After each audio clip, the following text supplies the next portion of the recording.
Hey everybody, it's Christy from Mentally Kills, back with another Talk It Out Tuesday. Wanted to give a little bit of an update because I know things have been kind of slacking in my department as far as uploads and stuff. So I wanted to let you guys know that I was having a problem with my laptop, and that is why I wasn't able to upload the last couple videos, but I do have them saved. I just have to do the graphic. Um, as far as today's live, we are talking about privacy. And now I know for those of you tuning in that I was not live on Instagram earlier. I had an appointment and then I tried scheduling it so that I could be on live on Instagram at the same time as Facebook and YouTube. But then I realized in all of my genius that that does not actually work because people want to join the live on Instagram and I can't do both at the same time. As much of a Wonder Woman as I like to perceive myself as, it is not possible. But today we have two special guests. We do have Mama Chan, which is part of the team here at Mentally Kills, and I'll bring her out in a second because it looks like she's having issues with her screen again. I don't know what it is with her phone. It just does not like it when she jumps into StreamYard. But I also have a new guest today. Her name is Rhea, and she's from Philology LLC, so I'm going to bring her out. How are you today? Hey, I'm good. How are you? Good, good. Thanks for joining. So why don't you tell everybody a little about yourself before we kind of jump into today's topic of privacy? Yeah, okay. So my name is Rhea. I am the owner of Philology LLC. I came up with the name, a combination of faith, love, and equality. And I have a mental health business, mental health and wellness coaching, which is Philology. Right. So as far as your background when it comes to mental health, do you want to tell everybody a little bit about that more, or do you want to just leave it like it is? It's fine either way. Obviously, I've done your interview, so I know, but they haven't seen your interview yet, so they're not sure. This is true. So I have a master's degree in psychology, and I have a master's degree in holistic mental health and wellness with family dynamic emphasis. Gotcha. So when it comes to privacy, and let's start with just in the household. What does that mean to you, and why do you think that is so important? In the household, okay, so I have kids who range ages 22 all the way down to 7. So, privacy in the household, it varies, just because I have kids of different ages. I have barely teenagers, I have almost adults, so it's like different age people need a different kind of privacy, right? Like I'm not going to give my 7-year-old the same kind of privacy my 22-year-old just because of maturity levels and things like that. Right. I allow locked doors. I give my kids a lot of freedom when it comes to privacy because they talk to me. So, I don't, there was a point in my parenting where I would snoop and things like that. And if I need to, I might, I'm not against it, but I learned that the more you kind of go behind their back to keep up with their stuff, the less they want to talk to you. And my kids really, they talk to me a lot. And so I don't really need to snoop. I feel like so sorry. I feel like if you're honest with me and you communicate consistently, then you deserve your privacy just like I do. Right. My fiance and I, we give each other privacy. He's not on social media. I am. He doesn't pay attention to mine. Kind of thing, because it's a trust. Just like with the kids. If you have trust, then you don't really need to be in each other's business, if that makes sense. It does. Trust and communication. Okay, so I'm going to bring up Eileen. I'm going to ask her the same question and let her answer it as well. Okay. So we've got Mama Chan in the building. Hey. Thank you for joining. So I asked Rhea here, who's from Philology LLC, what is privacy in your home life? What does that mean to you? And why is it so important? Okay, it's very important if you want a peace of mind. For me, because I realize when you don't have privacy or boundaries, when you don't have that privacy between your family, or it could be a significant other, whether it be a romantic partner, yeah, to me, it's peace of mind. And it could stem from, yeah, for me, privacy is peace of mind, because I realize, for me, I'm not a social media person, because I realize that privacy is actually very important to have. You don't have to share everything of your life online, because then it could cause like, you know, online bullying or haters. Jealousy, envy is really real, and also the evil eye is very real. And then with my family, I realized, you know, everybody wants to be a critic, right, in your life. And they claim to have more life experience than you, even though they may not be the same age or whatever. So for me, privacy is key for peace of mind. And I realized I also learned a lesson in my relationship. I understood why my former boyfriend, he kept his life pretty private, and he never posted me on social media, but I understand it from a different perspective, because at first I didn't know like why he wouldn't post me or whatever, but I understand privacy, so then people don't ruin beautiful things. That's true. I could see that. So, having a sense of control in your private life is a key benefit to all of our lives. As someone who grew up with sisters, privacy was not a thing until I honestly got my own apartment when I was well into adulthood. And even then, it was a 1-bedroom. So I had to sleep in the living room so that my son could have his room so that I could have privacy. You know, this didn't come until much later in my life. And I feel like if I had that earlier, my life would have been very different, because reductions in control of your private life and your privacy leads to high anxiety levels.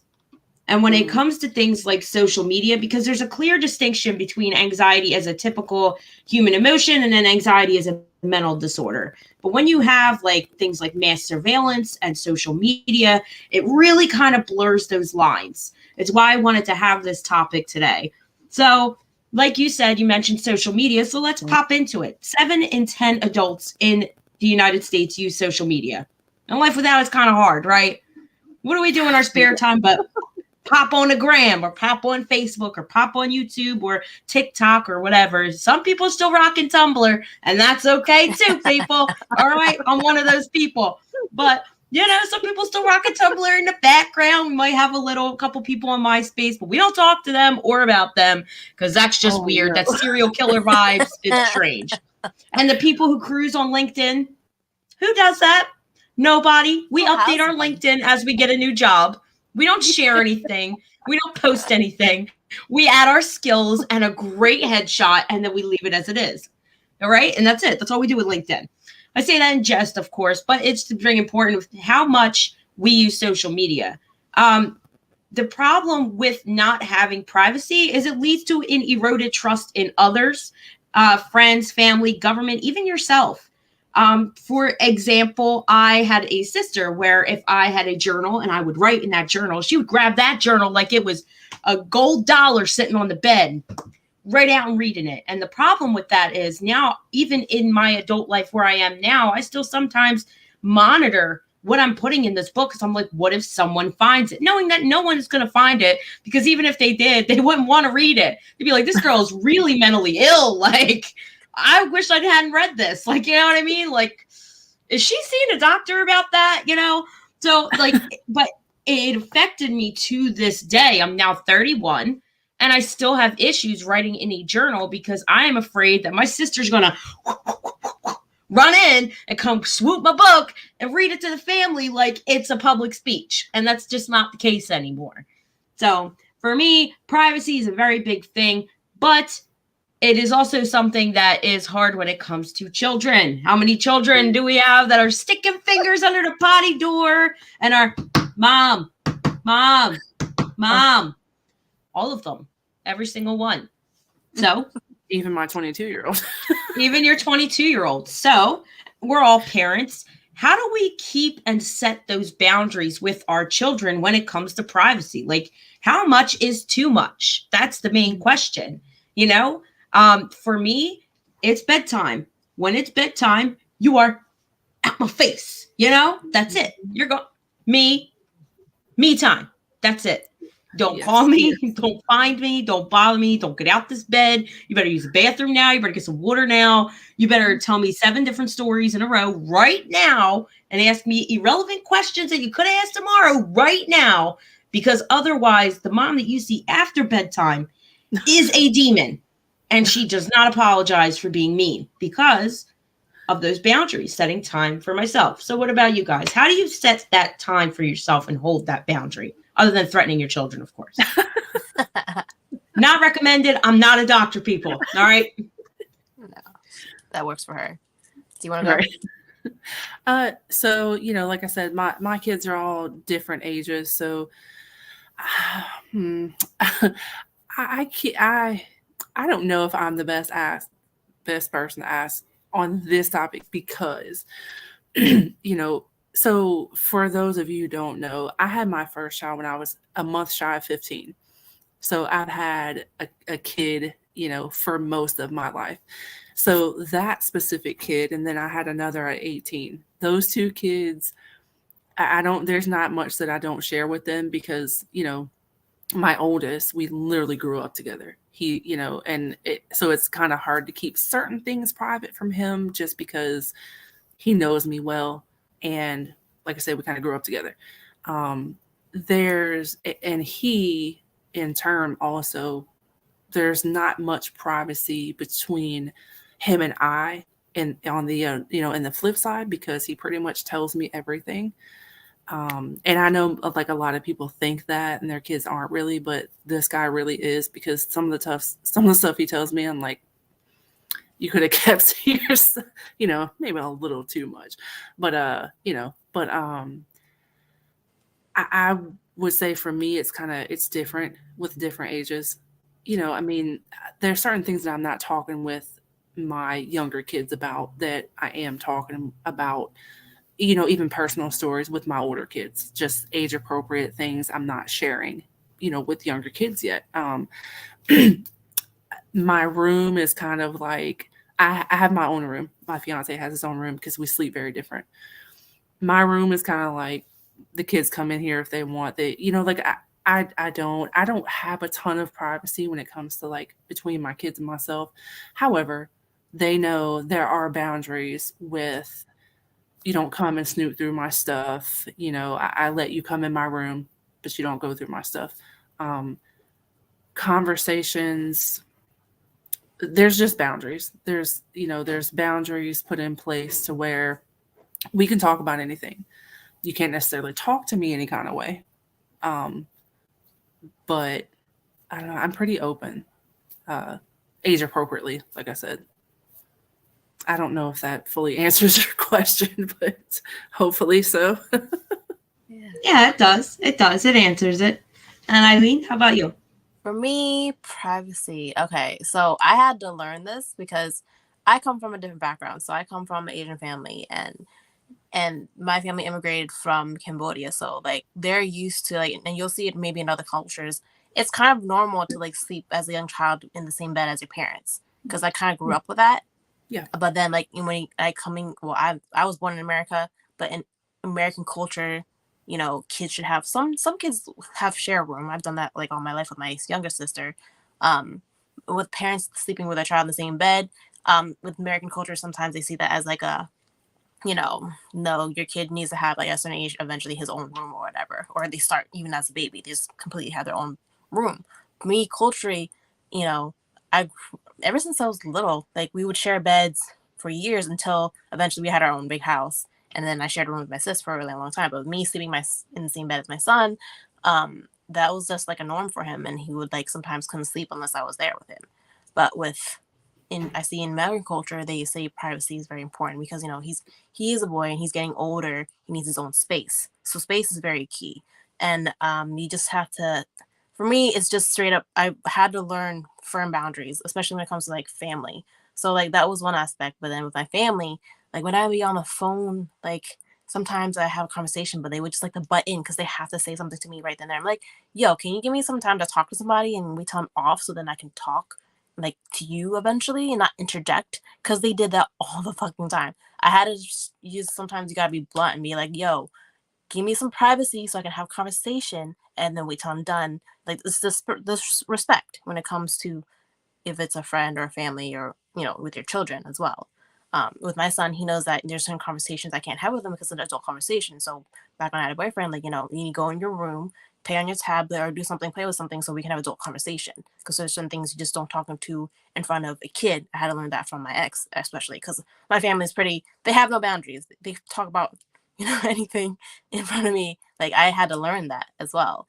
And then it comes with privacy with a relationship, I understood why him as a man, he didn't share everything with me because he has his private thoughts, his private journals, whatever the case may be.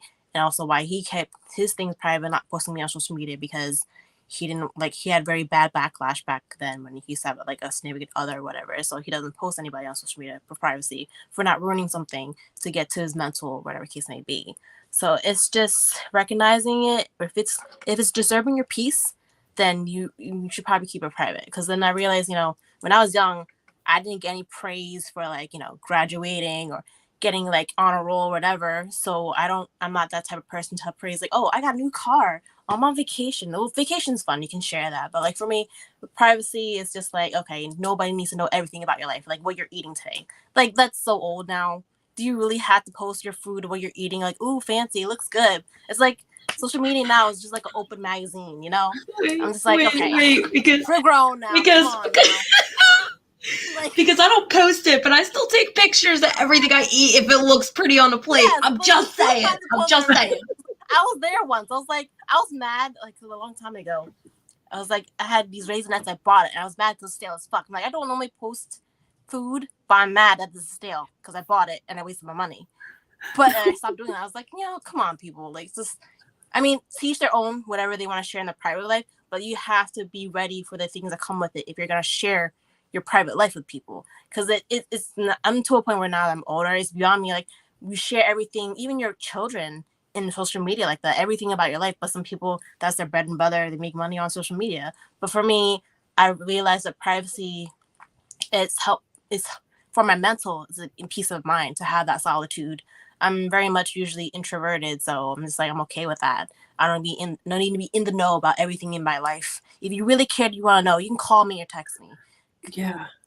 So for me, and now I'm to a point where like, okay, I'm not gonna sugarcoat anything. Straight up, mutual respect, boundary, privacy. Like I need it. I need my solitude, like a peace of mind, because I don't fuck with, other people's energies like that anymore. So, and then my kid knows, and it's a learning process to create that privacy for yourself when you need it. And again, the privacy is a different definition for anybody, for everyone. So, that's true. Yeah. So, one thing I want to point out really quick about the whole relationship thing and not being posted. I understand that people like privacy, but there is a difference between private and secret. Mm-hmm. If they don't post you at all or put that they're in a relationship at all, that's not privacy. That's secret and that's shady. And we don't do that here. That's wet sock energy. That's very true. I learned There's a big difference. So if a man turns to me and says, I won't post you because of blah, blah, blah, blah, blah, blah, I will respect that. What I will not respect is that your Facebook page doesn't say that you're in a relationship at all. Because that's heavy on you're trying to remain single without being single. And I know a lot of people won't agree with that. That's something for me. Some people don't need that. And it's not that I need it because obviously I don't do relationships. If you know who I am, we know this. But I don't do secrets either. Unless we signed an NDA, there's really no reason for it. I need you to post that I was in, tag me in something or like and comment on something on my page. People need to know. First of all, you should want people to know. Okay, there are 3 fabulous women here. There is not a single person on here that should be in the secret column in a relationship. Exactly. Okay, we're not the type. That it's definitely abusive. Some shady shit. Okay? It's abusive. If their profile is still single, or they'll be like, oh, they don't tell people straight up, like, look, I'm not single. I am taken. So it's such a fine line when it comes to relationships and privacy. Because you have to build that first foundation of mutual trust and openness to be communicative about that. Okay, are you gonna post me or not? It's not gonna be for me. It was an insecurity thing too. Back then when I used to be insecure, why didn't you post me or whatever? Come on, but he didn't like that attention that I would get either when I was out with him in the public. So I could understand as well. So, yeah. I wanted to kind of like piggyback off of what you were saying too about kids and social media. So years ago, I don't know, this was probably 10 years ago when I made this change. So, me and my mom, we used to put literally every picture we took on Facebook. She would have albums and albums of pictures of my kids, and it was whatever. And I don't remember exactly what happened, but something happened, and it was like, somebody was stealing someone's pictures of their child off Facebook and like putting on theirs or something crazy. And whatever it was, I was like, fuck that. No more social media for my kids. So I had her take, which was like hundreds. And I was like, just make the folders private at this point. But I had her, I was like, if you can respect this, I don't want my kids on social media anymore. I don't want their photos. They don't have social media. They're small and whatnot, and I don't want it. And ever since then, I don't really post my kids on social media unless I ask them. Even my teenagers, like I might post a family picture, things like that. I don't post a ton of like selfies or anything either. So I don't do a ton of, but I'm trying to do more now that, I have the podcast and everything. And I'm trying to, put the business more out and whatnot. So I try to be more on social media, but I'm still picky. Like with my 7-year-old, I think so we had Christmas early with half my family this year. So Saturday, I'm pretty sure at 7, this is like his first photo that's online that doesn't have like a sticker over his face. Cause I'm just, and You're also, protective. yeah, Good, because there's a lot of scammers out there. People can Mhm. steal your photos, so you have to be Yes. careful and make that private. And as well with the kids, Yeah. don't share a lot of information because there are predators out there. You need to be very Yes. mindful of what you share. Because then if you're posting your kid at school, what school they go to, what their homeroom, I whatever it is. know. Because someone had told me about that. I was like, you're right. I shouldn't post where his classroom is because all that information is there. There Yeah. are predators out there. Yeah. So yeah, privacy is very key. Like if you're, be mindful of that. So I kudos to you that, I would be very mindful, especially sharing it with a future child when they're young, especially if she's a girl. Yeah. Yeah. Well, and there's two. So my youngest we don't share biology, and there are, legal things. And so also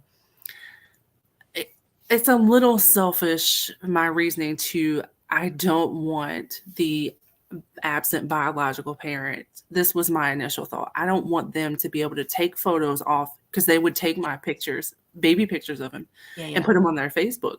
And I'm like, you don't even see this kid. Like, that's bullshit. Like, why should you be able to do that? And so that was part of it, but also too, because he's little and people are gross. And and if she can do that, who else can take his little baby photos and do whatever with them, Mm-hmm.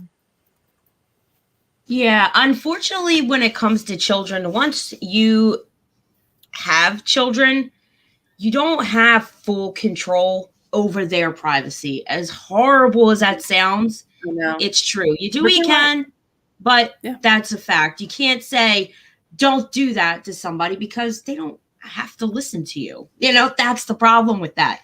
Because I had a cousin who she would only post in a private group pictures of her kids. But then, there's realization and other people on my Facebook that I've seen are like, they're, of course, because some people post their whole life story. So I followed the drama from start to finish. I got the full story, people, the full scoop.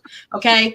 So they would, have this ongoing battle that they're locked in with another member of the family who, is like, let's say on a mother's side or a father's side of the family who keeps posting pictures of their kid and they don't want that online. To the point where they just had to buckle down and they just started posting it because you're like, well, can't beat them, join them. And that's the fact. Now, there's nothing wrong with not posting your child. Nothing at all. Just same as there's nothing wrong with posting your child. But the problem with social media as well is, let's say that you have a private Facebook and you go to apply for a job. Guess who could still see everything on your Facebook? Your employer, ladies and gentlemen. Yes, it is not private information. None of it. So, if you think that you're going to be private about things, you're not. But there's a few key things before we jump too deep into social media that I want to point out about privacy in general.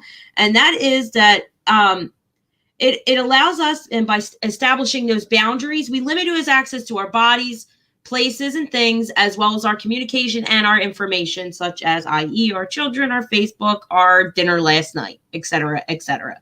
So beyond that, privacy can fulfill a psychological need for protection from others, but it can also conflict with the need to connect to others.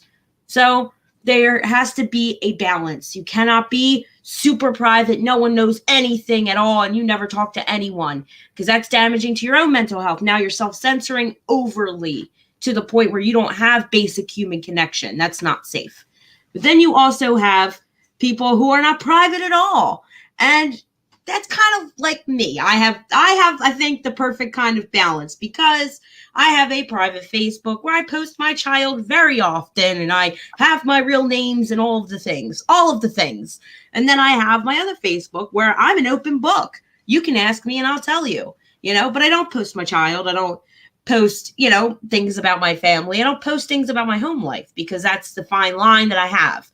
Do they blur sometimes? Absolutely. Do I have a choice in those things? No. If someone finds my mother's Facebook, will they see embarrassing pictures of me? Yes, because she will not take them down, ladies and gentlemen. Gross. But unfortunately, if you go to any celebrity and find their mother's page, because I've tried it, being the creep that I am, you will find very embarrassing former photos of them. Yes, there's nothing we can do about that. So private is never actually private, especially when you have family. That's basically what I'm saying. So, yeah. And that's more me being in a joke. But there are 4 P's in privacy, and that's people, platforms, purposes, and what is the 4th one? Hold on one second. People, I just had it in front of me. People, places, platforms, and purposes. Okay. Sorry, I was like, what's the 4th P? But obviously, places is like your location, things like that, where you go. Platforms is what stores your information, because that's a big problem too, and people don't realize, is that mass surveillance, which I also wanted to get into. Little do we know that Facebook collects a lot of our information, including our facial recognition, when we use these apps and when we go live. That's what it does. It's collecting our facial recognition. It's collecting where we're at, what we're doing. AI photos. Yeah. Read the privacy in terms? I don't think so. Nobody ever reads the terms and conditions. People start reading the terms and conditions before you start signing shit. Damn. Or pay me and I'll do it for you. For real, I'm going to start a business. I will read the terms and conditions.com. I'm about to buy the Google name right now. Now, the reason that I say that is because a lot of the times, let's say, for example, you're signing on to a perfect example why I should read the terms and conditions. I had Sprint. Okay. Sprint was great. I had a phone that I paid for from Sprint. I paid every month for this phone. Let's say $30, right? For 18 months. So what happened was, when I paid off the phone in those 18 months, did they take it off my bill or let me know that I was done? No, they kept charging me $30 a month, because if I had read the terms and conditions, I would have seen that it said I had to call in to let them know, hey, I paid off this phone. I no longer want to rent it from you, because even though you owned the phone at that point, if you didn't tell them, hey, I own this, you're still paying to rent it every month. Oh, yeah. That's shady as shit. Fuckers. Yeah. Did I get that money back? No, but I caught them within 3 months. Play with your mama, don't play with me. So, less than $100. But that's the point I'm trying to make. Even when we create, let's say a profile on a page like dailyfreestuff.com, read what you're signing up for, because what you're actually signing up for is for them to give your personal information to whoever they want. And now you're like, this happened to me. I signed up for something else. I don't remember what it was. It wasn't like Daily Free anything. It was like something else. And the next thing I know, the next day I have, welcome to Enfamil. I was scared. I contacted my doctor. I'm like, is there something I should know that you didn't say? Because I had just left the doctor's not long before. And I'm like, wait a minute. Because you did not say that I was. And he's like, what are you talking about? I was like, Enfamil had said in my email. And they were like, No clue what you're talking about. And I'm like, oh, duh, because doctors have a different level of privacy they have to follow, right? So does anybody want to talk about that? Now that I've talked about Enfamil trying to make me think I'm pregnant, I was like, where was the action, Enfamil? Where was it? But moving on, doctors have to follow a different kind of privacy laws. Does anybody want to get into that? Don't all jump at once. Is it HIPAA laws? I forget what it's called. Yeah. So it's about confidentiality, I think, right? Right. So doctors have to follow a different level of confidentiality because, for example, let's say a therapist or a psychiatrist or a psychologist, they can't just be like, Betty, I talked to Sam earlier and she said that her and Jeremy banged. And now her mom is like, and now whatever her name was is grounded for life, in trouble because her doctor had told her mother that she had said that Jeremy had done. Now Jeremy's under fire. There's things they can't say for your protection, but there are limits to that, such as if you're a danger to yourself or to someone else. Mm-hmm. So yeah, she's cracking up. Now I gotta ask her later because the name Jeremy clearly triggered her ears. She's all up in her ears. We see that you need a Q-tip. No, I'm just kidding. I'm kidding. I was real close to her ear though. But yeah. So that is the reason for that. It's so that, number one, when you have a doctor like that, in order to open up to someone, we have to feel safe. How many times have you gone to the doctors? You're like, this is a safe space, right? Because it's supposed to be a safe space. But if she's rattling, hey, Betty, every time you leave, she might be having trouble with her audio. If your doctor's rattling off, hey, Betty, every time you leave, you're not going to feel safe. Now that girl is definitely not saying anything to that doctor ever again other than, I'm fine. Thank you for asking. Absolutely. Right? Absolutely. Right. Well, and go ahead. Oh, sorry. And so with psychology specifically, you can't even really like gossip with your coworkers. There's a big level of risk that you take, even office chatting or whatever. Realistically, you can't share a patient's information with anybody, like you said, unless they're a danger to themselves.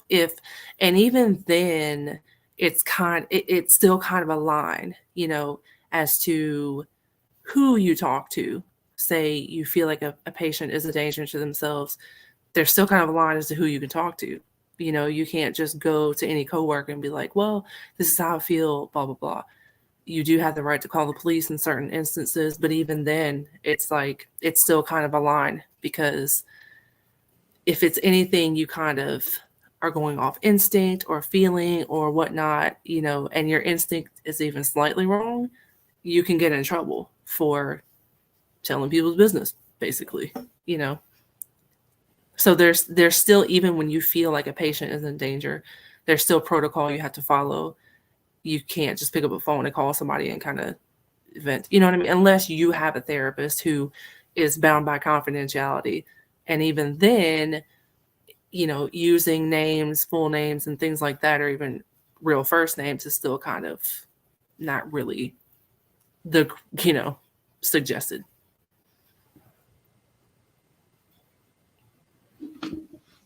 Awesome. By the way, I'm muted. Hold on.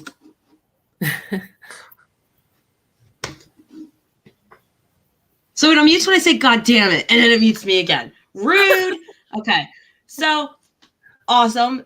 Best way to explain it. But there are other ways and other times where you have to keep your mouth shut that don't just have to do with when you're sitting in a doctor's office, such as when you sign an NDA. It is a non-disclosure agreement. And we all know she's chuckling because I am very, very big on NDAs.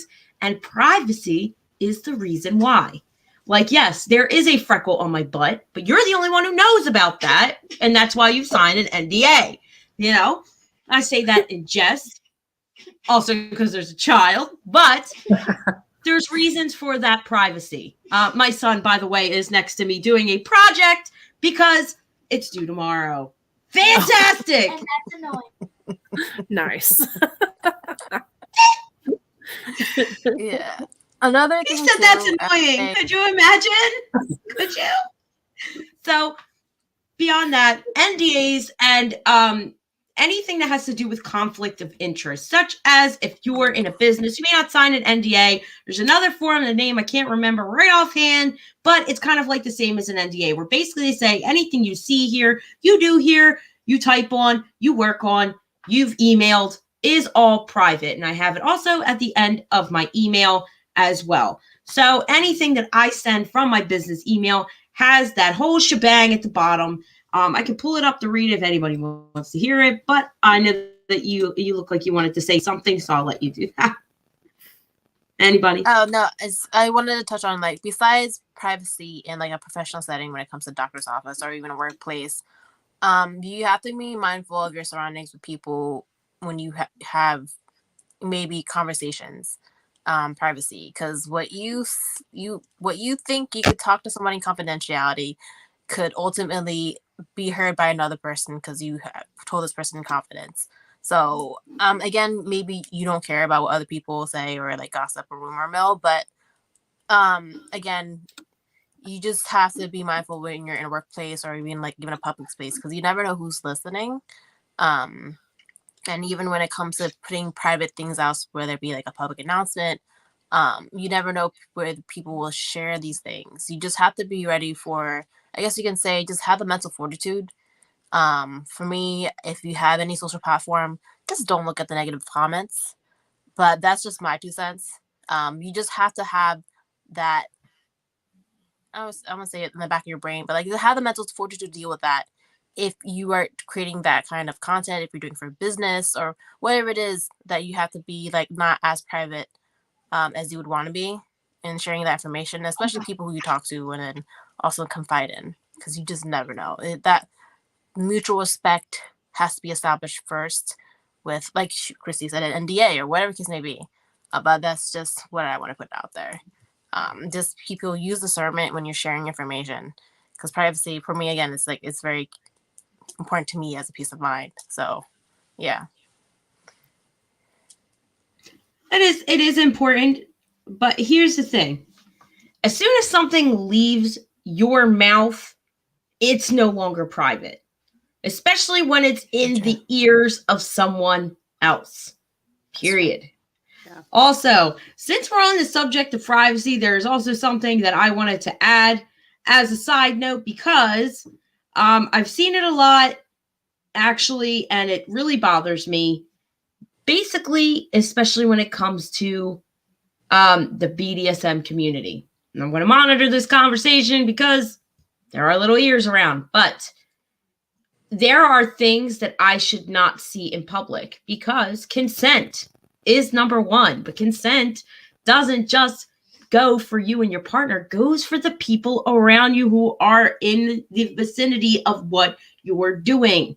So dog walking, let's say walking the dog, some people are very heavily into that, but I shouldn't see that walking down the street because you didn't ask for my consent.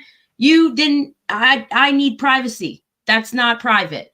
If it's something that's normally done in the privacy of a bedroom, let's say, for example, and you're taking that out on the main street of LA or wherever you're at, you need to ask consent of the people around you, because let's say, for example, Eileen's walking with her child and I'm walking with mine. You get what I'm saying? She shouldn't have to explain to hers what's going on with mine. That's consent. That's privacy. That's something that should stay private because of its nature. So, sidebar, wanted to add that because I see stuff like that all the time, or just like people getting really frisky in public. Gross, dude. Gross. It's not a hater thing. Do you, boo? Trust me, I'm not lacking. It has nothing to do with that. It's just more like, why is it so wet? Like, I say that as a joke. But like, if I can analyze and like dissect what you're doing and your technique, it should be in private. You get what I'm saying?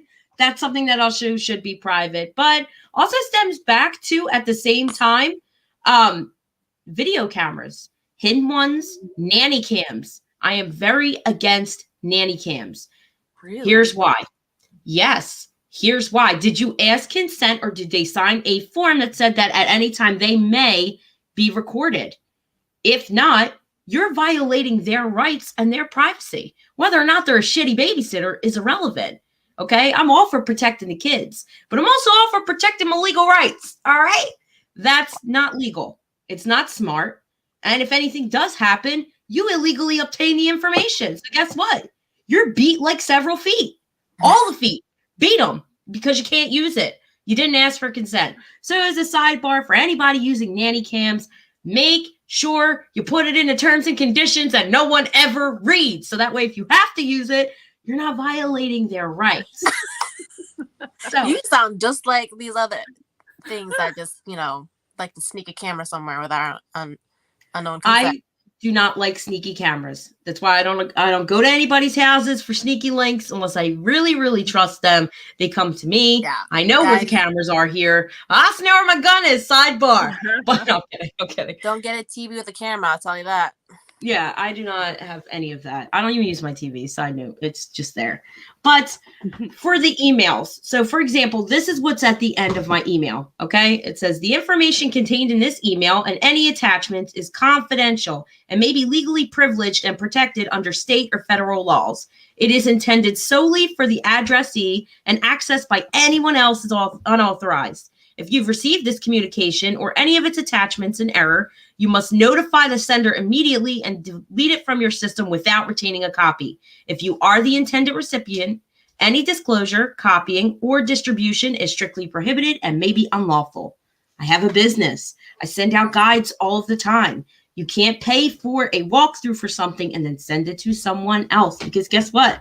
I can sue your ass. That's why. You have a right to privacy. And you are a sovereign being. It can stay that way. You just have to put those in line, especially like how Christy had put in her email in anything that you do.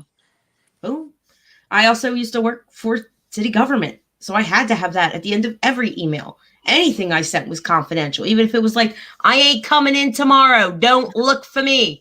Still confidential information because it is a .gov email to and from a .gov email. So I just literally put that on all of my email. Copy paste on all of my emails. It's not part of my signature because I've upped my game, but it helps retain your privacy. It also protects your rights. It protects your work, your business, your all that. Anything that was private and has been made public to you that was discovered illegally is an invasion of someone's privacy. Doesn't matter who it is. It doesn't matter if you're sharing a video of your girlfriend doing things and she didn't know that you were sharing that video. Not cool, dude. Do not show your guy friends our videos. That's why we don't send them to you, first of all, because we don't trust your ass. But I'm just saying, I'm gonna have to start my own NDA. I have an NDA even for people usually who get those videos. It's very rare. I do not. I think there's 2 people in existence. I've sent videos or pictures like that too, who have not signed an NDA. And one, because he knows he never saves them, period. You get them in the moment and then they're gone. Pew, gone. The other saved it one time and has never received 1 cent. Because now I have no evidence that it was deleted. So now the trust is gone. So now you can kick several rocks. Now you get none. No boobies for you. You know what I'm saying? That's right. So another thing I want to get into really quick, unless somebody has something to add to this before I pop the subject over somewhere else. Okay, because there was another reason that I picked this topic. And I'm going to get into my family a little bit because it meant a lot to me. How things could have been different had there been more privacy. So starting again with my sister. Whenever I'd write something down, she would immediately run, find it, grab it, snoop through my things, find things all the time. It made me constantly nervous that I was offending someone. And I should not have had to live like that. It also made me censor anything I wrote down. Still to this day, I do not have a journal. I have a notepad in my phone, and it's in a secure folder in my phone. And I still don't put everything in there because I'm like, what if I get hacked in a secure folder, Chris? No. But it doesn't matter because it's instilled in my brain. It was the same with my younger sister who's now passed. A big issue she had was privacy. It was the reason that she left my dad's house so young. There was no privacy. She couldn't have a journal. She couldn't have text messages because whenever she'd get her phone taken away or grounded, those messages were being read immediately. For any parents out there whose children has a phone, it is 100% okay to read messages on any social media pages because that is where strangers could come in. At that point, you are protecting them. When it comes to text messages, I'm a very big advocate for mind your own fucking business. Mind your business. If you trust your child enough to give them that phone and they've given you no reason to feel like they are in danger or they're putting someone else in danger, you are invading their privacy by reading those messages. Period. And yes, danger also refers to drugs. Period. If you sense there's some kind of drug activity going on, that's to protect them as well. It's different. And the only reason I say social media is because anybody could contact your child on social media. It's not necessarily the same with the phone. Okay? The phone, you could kind of monitor who they're talking to on a regular, who they're snap. But when it comes to like Snapchat and Instagram and Facebook Messenger and Tumblr. No, I'm kidding. I don't even know if you can message on Tumblr. That's how long it's been. I use it, but I don't like use it, you know, but like TikTok, things like that. Anybody can message your child. It's okay to, if you feel something's off, you know, or a big drastic change in your child's behavior, then it's time to do a little research, but that does not stem to their private text messages. Kids talk a lot of shit. Why would you want to hurt your own feelings? Also, I want to touch on that as well. So when it comes to your kids' privacy, so the phone alone, I agree with that. Social media, definitely, because social media can be a very dangerous place. Private messages should be private because you would want the same with your children, right? You don't want your children coming in without knocking, right? The same with it goes to child's room. So don't, like, I think, to me, it's like kind of toxic, also hypocritical, just because, oh, you live in my house, I can come in this room whenever they want. No, boundaries and privacy is very important as well. Knock, like you would want them to knock on your door before Absolutely. They come in, and if they want to be left alone, let them leave them alone. It's not like they're actually, well, I would assume not hurting themselves or doing something like they shouldn't have anything in their possession where, you know, where it's bad, but like privacy and where you should also knock before you come in, not just barge in, because I've seen it in many households where they just come in without asking and they have no privacy, and that can be very detrimental as well for your children. And then also same thing when we touch on consent with privacy of your own body. Like, say you're talking to a friend and they knew your child when they were younger, and you're like, oh, give them a hug. But then children does not feel comfortable hugging this person because you don't know them. Maybe you know them as a baby, but they don't know them formally, or like, you know, whatever. It's like somebody they knew. So you're crossing their boundaries saying, oh, okay, I should hug them because my mom says it's okay, but I don't feel comfortable hugging this person that I feel like is a stranger. Don't force your kid to do something that they don't want to do. Oh, I'm glad you said then they're not going to be able to create their own boundaries for themselves, especially when it comes to their body and things they want to do. Because then it will further along when they're growing up, they don't have that boundary or privacy or a sense of privacy and respect. Then it will translate into their adult relationships where they're, I won't say suffer, but I won't say the right word, detrimental, but like it'll affect their future relationships, basically, in their adult relationships in the future. If you don't instill them young that privacy and boundaries are important, and also consent is important, because you don't want to force your kids to do anything that they don't want to do. That is very true. Very true.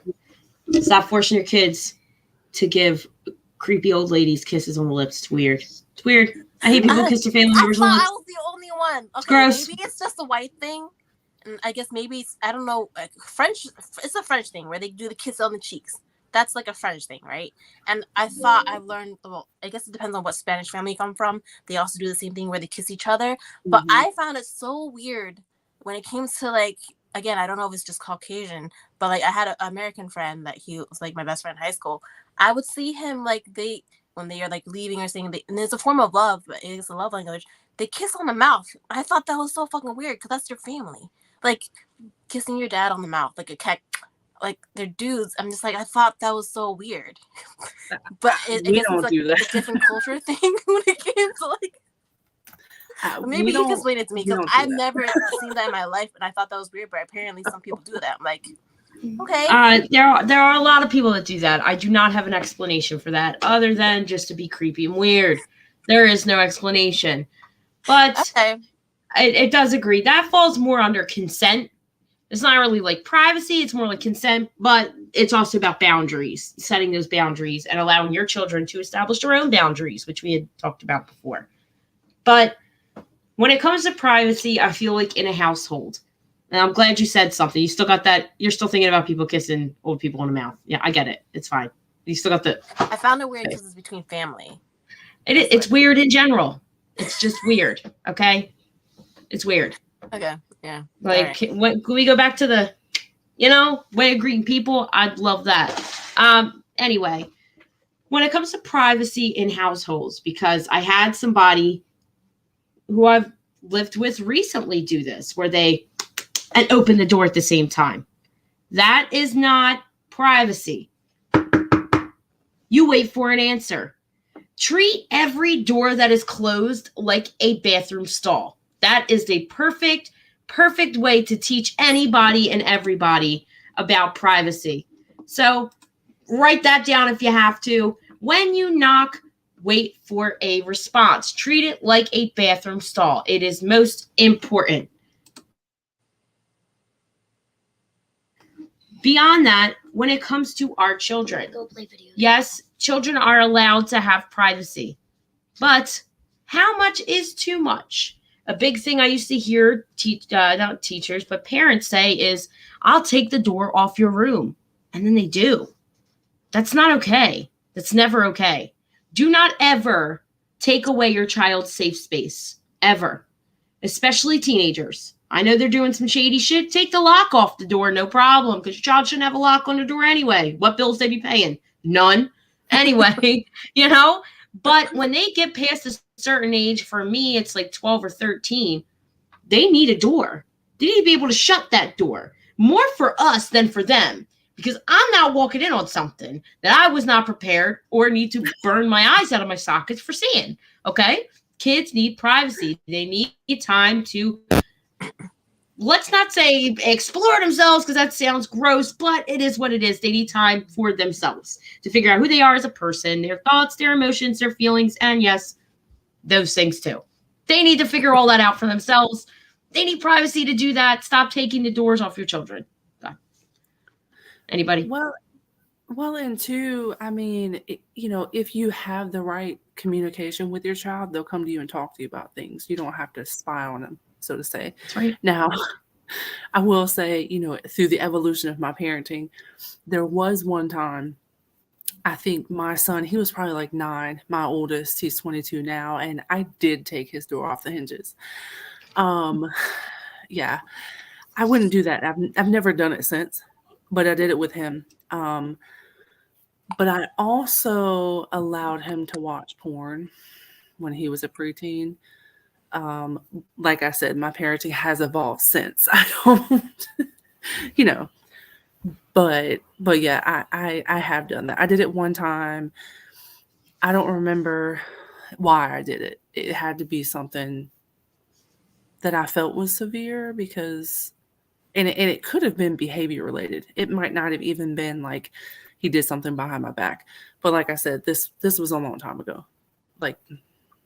Yeah, like for me, 13 or so years ago. I mean, before I knew what I knew now and things that happened, because I didn't get into my sister, but I will in a second. But the doors, like if my kid was constantly slamming a door in my house, the door would be gone. I only take it for a few hours, but you get the message. Everybody's going to see your butt cheeks. You keep slamming my doors. Period. Everybody in this camp will see your butt every time you take your pants off. Everything you do, I'll be like the police. Every move you make, I'll be watching you. Okay. But, I'd put it on after a couple hours because privacy. But when it came to my little sister, when she was getting into the teenage years, she kept a journal. And, I talked to my stepmom about it. Every time my little sister was at the house, to read that journal, to find out what was going on. And then she'd run to my dad and tell my dad things that were going on. And now my dad's all fired up. My little sister's in trouble. She's grounded, all of the things. Whereas if you would have just gave her privacy, none of that would happen. And maybe she would have felt, like you said, comfortable coming to tell you herself. You're not giving her the option. When you take away that privacy, you take away that safety, you take away that security, and you ruin the trust. No child is going to come to you after that and tell you about things that are going on. They don't trust you anymore. They can't even have a book with words in it around you. So they're definitely not going to trust you with their thoughts, their feelings, and their emotions after that. That's the major issue with privacy and with reading your kids' text messages and reading your kids' journal. You're taking that power away from them. And that's going to cause a lot of issues later down the line in all of their relationships, all of them. Work, home, emotional, like the gross ones, like all the gross ones, all that stuff. It's going to cause issues because they're not going to trust anybody. Again, I still can't leave a journal around because I'm like, oh my God, trust what if someone finds so it? Huge. Like for anyone who's in an intimate relationship or has a relationship, like trust is so key. Like it's the foundation to have a friendship and a trust. Because I had to learn this hard way. Because I realized, because maybe I was definitely blinded by love, okay, and probably the dick too. But it is what it is. I mean, at least you're honest. I found out, and I realized because he was guilty. He used to spy on my phone. I'm like, yo, I have nothing to hide. Like, I'm usually open book. Like, I don't have that many dark secrets. And I was pretty open with everything. And if something happened, I was open about it. Like, a guy kissed me and I let him know about it. But then I realized when he was spying on my phone, I was like, fine. And I have no shady shit to hide. He was the one guilty, being shady. So, like, ladies or guys, like, if you find out that someone's like spying on you, there's a reason, because they're probably guilty and you guys didn't establish that good foundation of a trust, and maybe you should leave that relationship.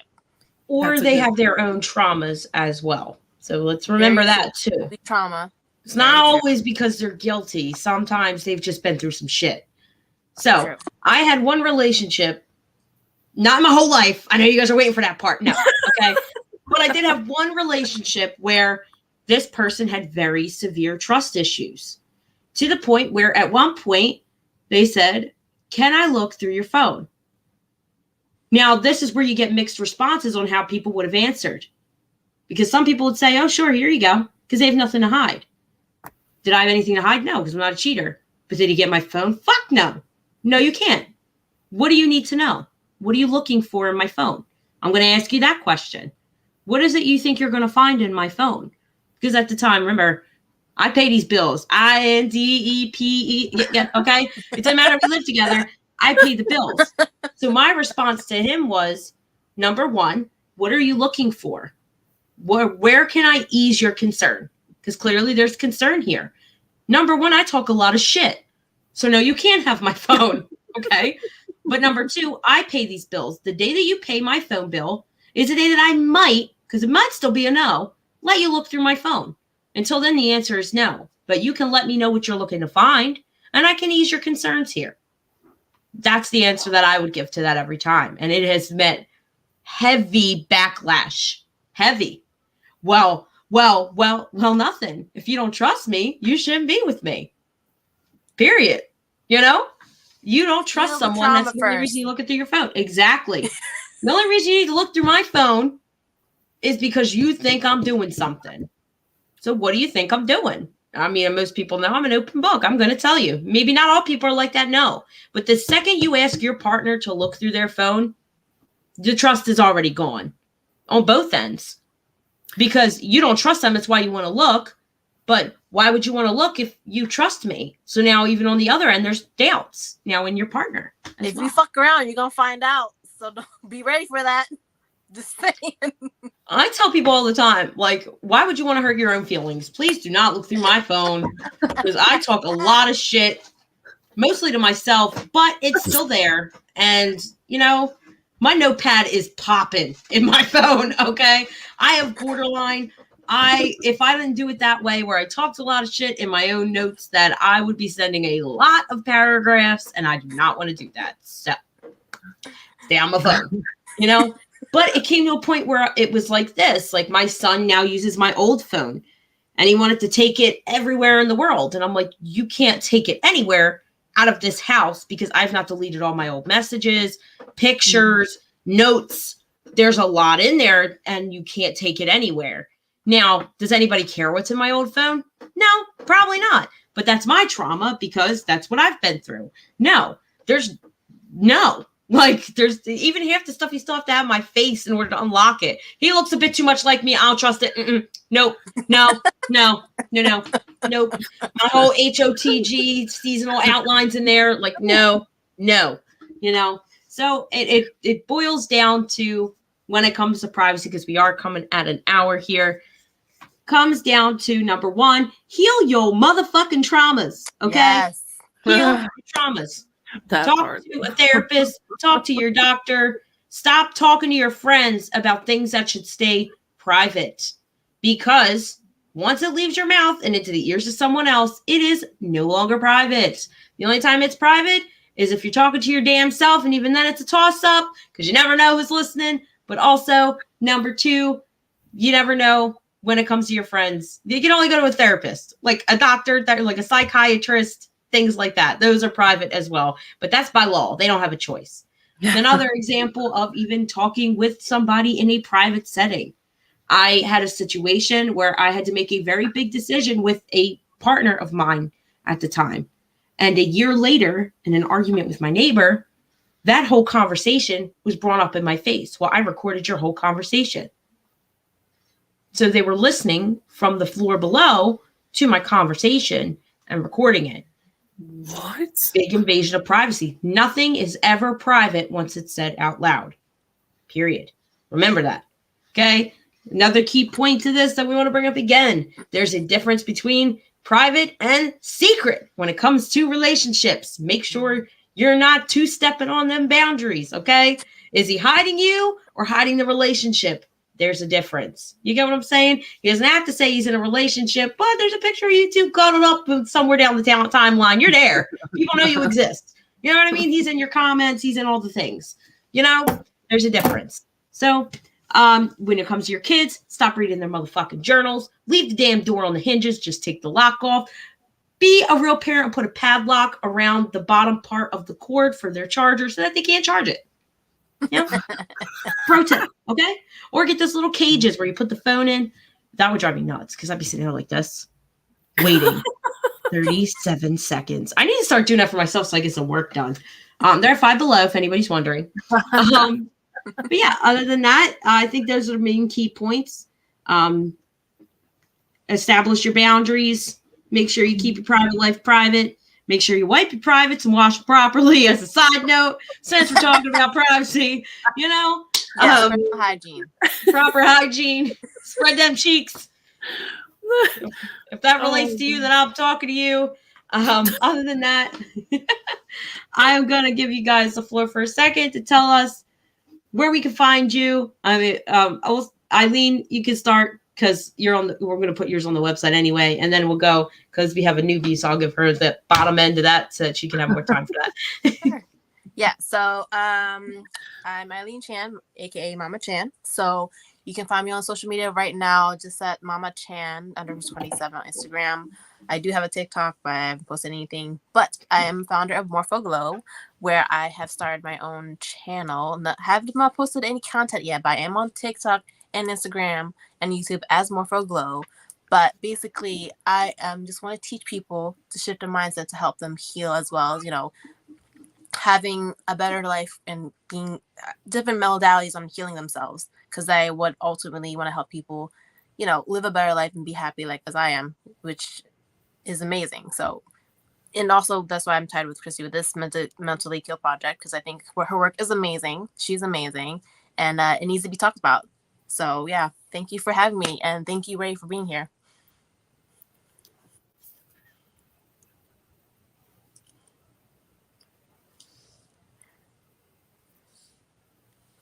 It is.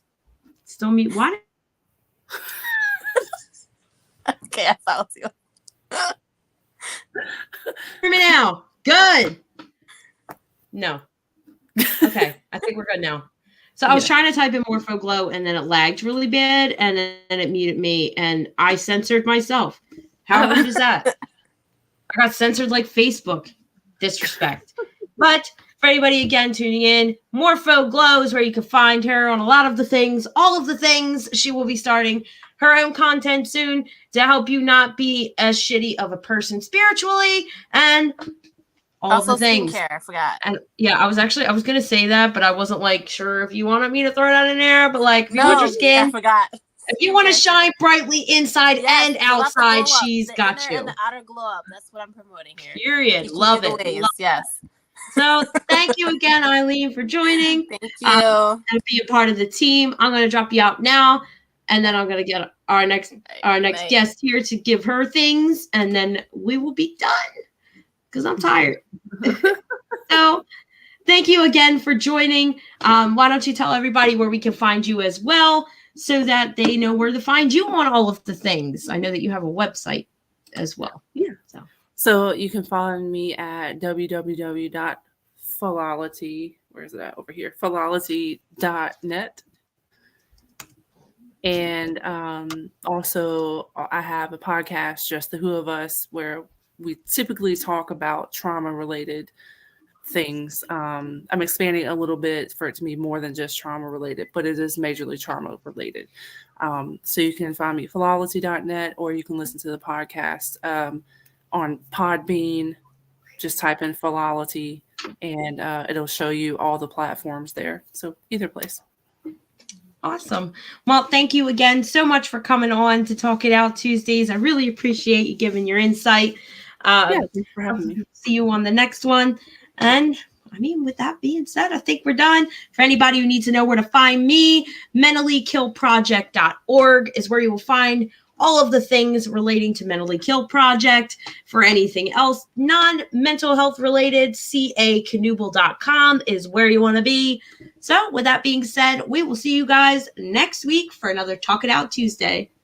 Bye. See ya.